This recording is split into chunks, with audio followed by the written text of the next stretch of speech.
तो hello dear बच्चों, तो चलिए हम लोग आज क्लास 7th का एक्सरसाइज 1 का प्रश्न नंबर 3 से सॉल्व करते हैं। तो चलिए, प्रश्न नंबर 3 दिया है, रिक्त स्थानों को पूर्ति करें। तो है एक में है -3 प्लस -6। अब देखना यह है कि रिक्त यानी खाली स्थान की जगह पर क्या आता है। तो पहले इससे सॉल्व कर लेंगे, उसके बाद ही पता चल पाएगा कि यहाँ क्या आएगा। देखिए, ब्रैकेट हटाते हैं तो कितना होगा, -3 प्लस माइनस होगा, प्लस माइनस होगा, -6। और जोड़ने पर क्या होता है, देखिए -3 और -6 जुड़ जाएगा, लेकिन चिन्ह क्या होगा, माइनस में ही होगा, यानी कितना होगा, माइनस में 9। तो यहाँ जो आने वाला है कितना आएगा, -9 आएगा यहाँ पे। ठीक है, तो इस तरीका से 3 का 2 भी प्रश्न सोल्व करेंगे, यानी कि -3 है, प्लस -4 हो जाएगा। इस तरह से जोड़ेंगे तो -3 और -4 कितना हो गया, -7। तो यहाँ पे क्या लिखाएगा, -7 रिक्त स्थान की जगह पर। कुछ इसी तरह से ध्यान से देखिए, एक माइनस में है, एक प्लस में है, लेकिन जो बड़ा में है वही माइनस में, जो बड़ा वाला संख्या है वही माइनस में है, और जो छोटा वाला संख्या वो प्लस में है। तो हम घटाएंगे सीधा सीधी कि 7 में से 5 गया तो कितना बचा, 2। लेकिन देखना यह है कि बड़ा कौन है, तो बड़ा 7 है, तो 7 के पहले माइनस है या प्लस है, माइनस, तक घट कर क्या आ जाएगा, माइनस में, यानी कि -2 इसका आंसर हो गया। ठीक है, तो कुछ इसी तरीके से हमारे कितना, -12 प्लस 119। अब हम घटाते हैं 119 में से 12 को, 119 में से 12 को, कहा कि जो छोटा वाला वही माइनस में है, तो हमको बड़ा वाले में से छोटा वाला घटाना होता है। ठीक है ना। अब ध्यान से देखिए, 7 में से दोगे तो 9 में से दोगे तो 7, और यहाँ कितना बचा, 1 में से गए तो 0, और यहाँ बच गया 1। लेकिन देखिए यहाँ प्लस में होगा, क्यों कि बड़ा वाला जो संख्या कितना है, 119, और 119 के पहले प्लस है, तो इस तरह से जिसका आंसर होगा प्लस में होगा। ओके, तो चलिए प्रश्न नंबर 4 को सोल्व करते हैं। 4 में है जोड़ने के लिए कह रहा है। ठीक है, तो चलिए इसे कैसे सोल्व करेंगे, तो 1 का सोल्व करते हैं। देखिए 0, देखिए ऊपर वाला जो संख्या है वो भी माइनस में है, और नीचे वाला संख्या जो है वो भी माइनस में है। तो दोनों के दोनों माइनस में रहे, ऊपर में भी माइनस और नीचे में भी माइनस, तो इसको क्या करते हैं, जोड़ देते हैं। ठीक है तो माइनस, लेकिन माइनस माइनस क्या होता है, जुड़ता है। तो कितना वो 0 में 5 जोड़ेंगे तो 5, 7 5 12, 12 के 2 हाथ में 1। देखिए 2 के नीचे कुछ नहीं है, तो 2 और 1 कितना हुआ, 3। लेकिन देखिएगा ये भी माइनस में था, ये भी माइनस में था, तो जुट कर जो आंसर आएगा माइनस में ही आएगा। इस तरीके से हम सॉल्व करेंगे। आगे भी देखिए 5, देखिए ये सीधा सीधी घटाव है, सिंपल घटाव। 5 में से 0 जाएगा तो 5 ही बचेगा, 3 में से 4 नहीं घटेगा, पैंचा लेंगे, इसमें कितना हुआ, 13। कितना हो गया, देखिए 1 लिए और 3 था पहले से, तो 1 पर 3 13 हो गया। अब 13 में से 4 जाएगा तो कितना बचेगा, 9। यहाँ कितना बचा, 4, 4 में से 2 गया तो कितना बचा, 2। इस तरीके से जो इसका आंसर आएगा 295। ध्यान दीजिएगा यहाँ कितना है, 986 और 240 घटाना है। लेकिन देखिएगा जो माइनस है ऊपर में है, यानी बड़ा वाला संख्या पर, 986 पर, 240 पर नहीं है। तो ये कैसे बनेगा, तो हम पहले सीधा सीधे घटा देते हैं। 6 में से 0 जाएगा तो 6 ही बचेगा, 8 में से 4 जाएगा तो 4, 9 में से 2 गए तो 7। अब ध्यान देना ये है कि जो बड़ा वाला संख्या है उसके पहले क्या है, माइनस, तो घटाने के बाद क्या आएगा, माइनस। इस तरीके से हमारा होगा। अब देखिए प्रश्न नंबर 4 के 4, 0 8 जोड़ देंगे तो कितना हुआ, 8, क्योंकि दोनों माइनस माइनस है तो माइनस माइनस जुड़ जाता है, लेकिन चिन्ह माइनस में होता है। 6 2 कितना हुआ, 8, 5 3 कितना हुआ, 8, लेकिन माइनस चिन्ह रहेगा। इस तरीके से हम प्रश्न नंबर 4 के भी सॉल्व कर चुके हैं। तो चलिए प्रश्न नंबर 5 को भी सॉल्व करते हैं। दिया है ए और बी के निम्नलिखित मानों के लिए ए माइनस बी बराबर ए प्लस बी का सत्यापन कर रहे हैं। तो चलिए इसे सॉल्व करते हैं। तो पहला वाला जब सॉल्व कर रहे हैं तो क्या करते हैं, इसका इतना बराबर इतना का सत्यापन करना है ना, तो हम ले लेते हैं बायां पक्ष। देखिए बराबर है, बराबर के बायां पक्ष ले लेते हैं।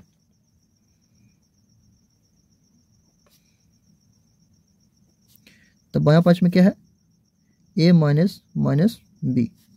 अब ध्यान दीजिएगा, ए हमारा जो है कितना है, एक मान, एक ही ना बना रहे हैं, तो एक ही में देखना है, एक मान कितना है, 118, माइनस है तो माइनस। ठीक है, फिर एक और माइनस बोला है, एक और माइनस देंगे। बी का मान कितना है, 125 है, बी का मान 125। अब देखिए 118 माइनस माइनस क्या हो जाता है, प्लस हो जाता है, ये हो गया 125। अब दोनों को जोड़ देते हैं, तो देखिए 8 5 13 के 3 हाथ में 1, 2 1 3 1 का सिलवा 4, 1 1 2, यानी कि 243 आया। तो देखिए हम जब क्या लें, बायां पक्ष लिए, तो बायां पक्ष में आया 243। अब ले लेना है RHS। देखिए दायां पक्ष, क्या दायां पक्ष लिए थे, बायां पक्ष में कितना है, इतना। अब दायां पक्ष लेते हैं, तो दायां पक्ष में क्या करना होगा हमको, पहले दायां पक्ष ले लेते हैं। बायां पक्ष इतना लिए थे A माइनस माइनस बी, ठीक है। बायां पक्ष में इतना लिए थे, दायां पक्ष में हम लेंगे A प्लस बी। कहने का मतलब ये है कि बायां पक्ष लेके और A B का मान रखना है। आपकी क्या रखना है, दायां पक्ष लेकर A और B का मान रखना है। तो A का मान कितना आता है, 118 है, प्लस B का मान कितना आता है, 125 है, और जोड़ने पर दोनों को डायरेक्ट कितना आता है, 243। तो हम लिखेंगे लास्ट में, अतः हम सत्यापित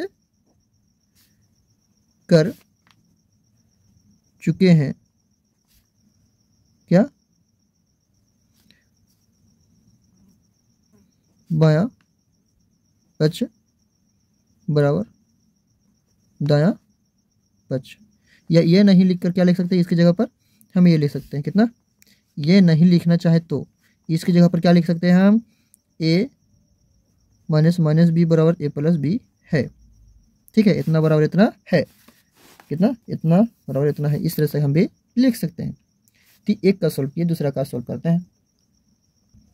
चलिए, ये तो हम A और B का मान किसके में, 1 से रखे थे, ये दोनों में। अब B से 2 से रखते हैं, ठीक है। लेकिन इसी में हमको सत्यापित करना है, इसी में A और B का मान रखना है, ठीक है ना। जो दो का है, A का मान और B का मान इसी में रखना है। तो पहले नंबर हम लेते हैं 2 को बनाते हैं ना। तो 2 में कितना है, बायां पक्ष लेते हैं। कौन सा लेते हैं, बायां पक्ष, बायां पक्ष। तो बायां पक्ष हमारे कितना है, A minus minus A, sorry minus B होगा। A का मान कितना है, 28, माइनस माइनस B का मान कितना है, 11, 28 माइनस माइनस प्लस 11, 29, कितना हो गया, 39, इतना हो गया। अब हमें क्या करना है, दायां पक्ष। तो दायां पक्ष में क्या है, A प्लस B डायरेक्ट है। A का मान कितना है, B का मान कितना है, टोटल मिलाकर 39। अतः क्या कहेंगे, हम सत्यापित कर चुके हैं कि क्या सत्यापित हुए हैं कि इतना और इतना में जब वैल्यू रखे तो दोनों का वैल्यू क्या आया, 39 से आया, यानी कि बराबर आया। तो लिख देंगे यहाँ, sorry A minus minus B बराबर A प्लस बी है। इस तरीके से सत्यापन हो चुका है। ये क्या है, निम्नलिखित के योज प्रतिलोम लिखे, ठीक है। तो योज प्रतिलोम लिखने का तरीका बता देते हैं। योज प्रतिलोम कैसे लिखा जाता है, 6 का प्रश्न है, निम्नलिखित का योज प्रतिलोम लिखे। तो योज प्रतिलोम है जो भी है उसके पहले माइनस लगा देना है। तो पहले माइनस, और यहाँ माइनस पहले से था, यहाँ लिखेंगे -10, यानी माइनस माइनस हमारा प्लस हो गया, प्लस 10 हो गया। तो इस तरीके से हमारा आंसर है कितना, 10। इसका योज प्रतिलोम लिखेंगे, यानी कि 15 का योज प्रतिलोम लिखेंगे, तो कितना आएगा, माइनस में 15 हो जाएगा, ठीक है। इसी तरीके से हम ध्यान दीजिएगा, जो माइनस में रहेगा वो प्लस में हो जाएगा, योज प्रतिलोम जो प्लस में रहेगा वो माइनस में। लेकिन जीरो का जो होता है, जीरो पर माइनस हम नहीं लगा सकते, इसलिए जीरो का योज प्रतिलोम 0 ही होगा। तो प्रश्न नंबर 7 का सोल्व करते हैं। कह रहा है घटाइए, है ना। तो चलिए घटाते हैं। कह रहा -20 में से कितना घटाना है, 5। इतना में से 5 को घटा देना है।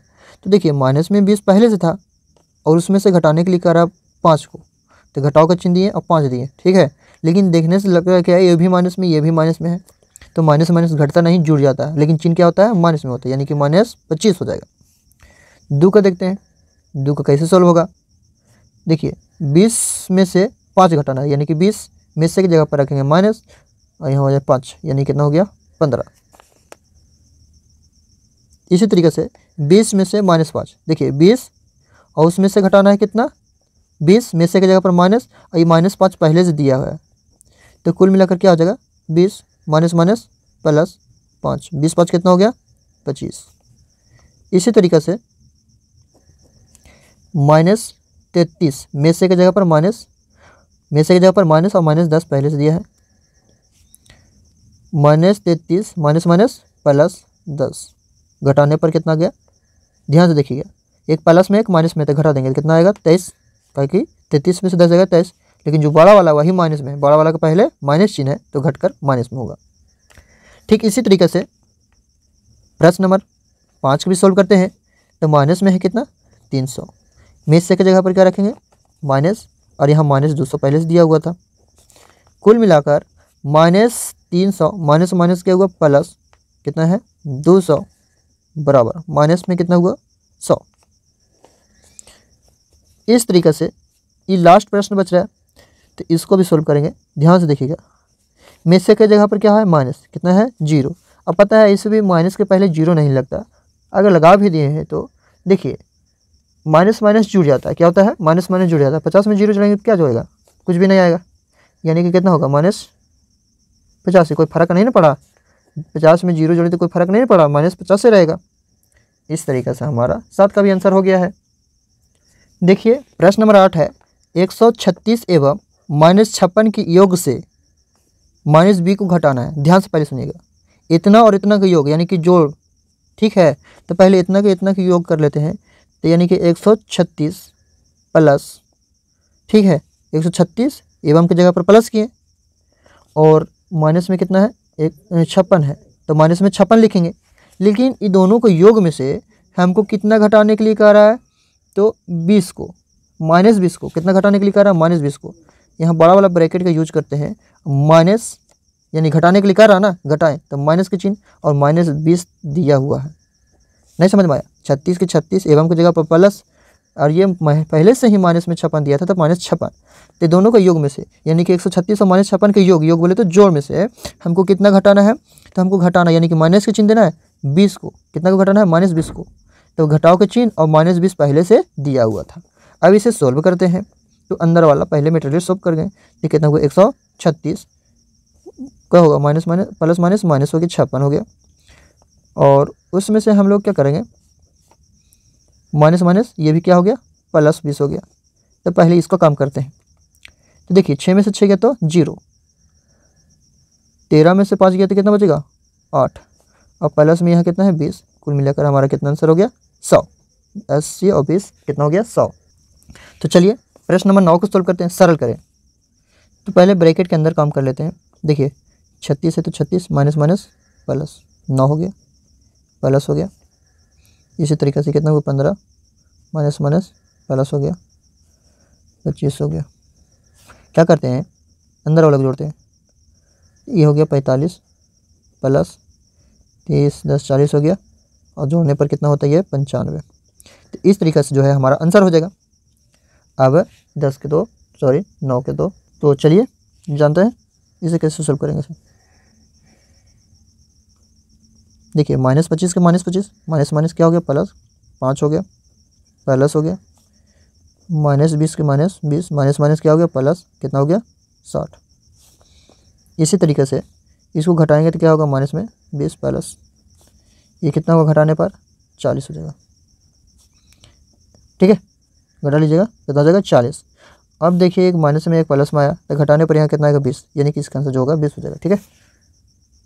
देखिए प्रश्न नंबर 10 है 2 पूर्णांकों का योग -256 है, उनमें से एक 180 है, तो दूसरा ज्ञात करें। यानी कि दूसरा मतलब 2 पूर्णांक है, 2 पूर्णांकों का योग यानी कि जोड़ने पर आता है -256, जिसमें से एक दिया हुआ है दूसरा का नहीं दिया है, उसको पता लगाना। तो जो नहीं दिया है उसको कुछ मान लेते हैं, तो माना दूसरा पूर्णांक नहीं है ना, पहला पूर्णांक तो दिया हुआ है 180, दूसरा पूर्णांक हमको नहीं दिया, तो माना दूसरा पूर्णांक या कह सकते हैं दूसरी संख्या बराबर x। तो माना दूसरा पूर्णांक कितना है x है, लेकिन अब आ जाते हैं प्रश्न से, यानी कि प्रश्न के अनुसार प्रश्न क्या कहा 2 पूर्णांकों का योग इतना है, यानी कि 2 पूर्णांकों को जोड़ते हैं। तो एक पूर्णांक पहले से दिया कितना 180, और दूसरा का माने हम कितना जोड़ है ना, तो दूसरा का माने हम x, तो इसको जोड़ देते हैं। जब इसको जोड़ देते हैं हमको कितना मिलता है -256। अब x का मान निकालना होगा हमको, तो -256 उधर से इधर आएगा तो 180, इसलिए x का मान जो होगा 6 8 5 13 के 3 हाथ में 1 3 1 4, माइनस में 436 होगा। तो इस तरीके से 10 का भी आंसर हमारा आ चुका है। तो चलिए प्रश्न नंबर 11 का सोल्व करते हैं। 11 का एक है, ऐसा पूर्णांक युग्म लिखिए जिसका योग कितना हो, -7 हो। तो युग्म में होता है जोड़ा लिखना है, जोड़ा संख्याएं लिखना है, जोड़ा पूर्णांक लिखना है, जिसका जो योग होगा वो कितना होगा, -7 होना चाहिए। तो ध्यान से देखिए, तो युग्म होगा -7, 1, यानी कि -8 और 1, ये युग्म, यानी कि जो दो संख्याओं को युग्म होगा कितना होगा, -8 और 1 होगा। इसको जब हम जोड़ते हैं तो माइनस में कितना था, 7। तो देख लेते हैं यहाँ पे, -8 प्लस में कितना करेंगे, 1। देखिए 8 में से 1 घटा देंगे, कितना बचेगा, 7। लेकिन बड़ा वाला जो है वो माइनस में है, तो चिन्ह क्या आएगा, माइनस में आ जाएगा। तो इसका जो युग्म होगा कितना होगा, -8 और 1 हो जाएगा। चलो बी में क्या है, अंतर -10 हो, अंतर क्या हो, -10 हो। तो दो संख्या लिखना है जिसका अंतर क्या होना है, होना चाहिए, -10 आना चाहिए। तो कहेंगे 5 और 15, 5 और 15 इसका आंसर होगा। कैसे, तो 5 - 15 करेंगे, अंतर बोले तो घटाओ, अंतर बोले तो घटाओ। तो 5 में से 15 को घटाएंगे तो कितना बचेगा, -10 बचेगा। इस तरीके से हो गया। तीसरा क्या है, योग शून्य होना चाहिए। तो योग शून्य का मतलब है 2 ले लेते हैं और 2 ले लेते हैं, माइनस योग बोले तो प्लस, तो -2 + 2 जोड़ेंगे तो कितना हो जाएगा, 0 आ जाएगा, है ना। और भी चाहे तो ले सकते हैं, इसकी जगह पर जरूरी नहीं है कि 2 ही ले, इसका आंसर और भी हो सकता है, जैसे -3 + 3 ले सकते हैं, ठीक है। इसकी जगह पर और भी संख्याएं ले सकते हैं, यही एग्जैक्ट आंसर नहीं हो सकता, अलग आंसर भी आ सकता है इसका, ओके। तो अब 11 का जो 2 है उसको सोल्व करते हैं। ऐसा पूर्णांक युग्म लिखिए जिसका योग क्या हो, -7 हो, जिसका योग क्या हो, -7 हो। सॉरी यहाँ पर 3 होगा, -7 लिख दिया है, जिसका योग कितना हो, -3 हो। तो चलिए ध्यान से देखते हैं। तो हम लिखेंगे युग्म, तो हमारा जो युग्म होगा वो कितना होगा, ध्यान दीजिएगा, 2 माइनस में -5 15 लिख दिया। अब देखिए 2 में से हम 5 को घटाएंगे, है ना, योग बोला तो जोड़, और माइनस में 5, फिर बाद में देखेंगे तो 2 होगा, प्लस माइनस माइनस हो जाएगा, 5 हो जाएगा, घटाने पर कितना हो जाएगा, -3 हो जाएगा। जरूरी नहीं है कि यही संख्याएं लें, 2 और 5 ही के लें, चाहे तो हम अलग संख्या भी लेंगे तो गलत नहीं होगा, ठीक है। जैसे कि हम ले लेते हैं 5 में से कितना घटा देंगे कि हमारा 3 बच जाए, तो यहाँ ले लेते हैं 8, 5 में से 8 घटाएंगे तो माइनस में कितना बचेगा, 3। तो इसका जो आंसर होगा 5, -8 भी हो सकता है और भी अलग अलग हो सकता है, तो जरूरी नहीं कि जो बुक में हो वही हम कर सकते हैं, इसका आंसर और भी आ सकता है, अलग आ सकता है, बुक से भी अलग आ सकता है। तो चलिए 2 का 20 सोल्व करते हैं। तो 2 का 20 है, अंतर कितना होना चाहिए, -5 होना चाहिए।